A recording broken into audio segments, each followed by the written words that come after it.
back to my YouTube channel again. So guys, in this video we will see how to download and install AnyDesk on PC or laptop. So guys, for download and install the AnyDesk, so guys, it is very easy. For this, you open any browser and simply go and search download AnyDesk.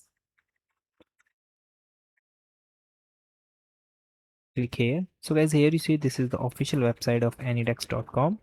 Just click here and open it. After that, click the option of downloads, then click the option of accept all, then download now.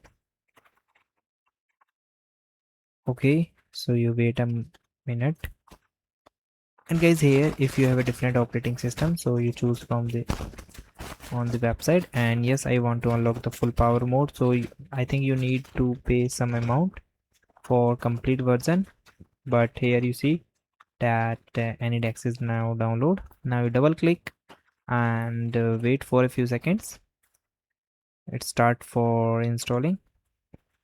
Okay, so guys, here you see that this is my address, and if you want to invite through the link, so you just go here and send the link.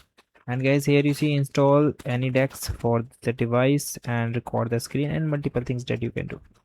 So this is the way that you can do. And guys, thank you and have a nice day, and guys, subscribe our YouTube channel for the further informations. I hope this video is very helpful for you.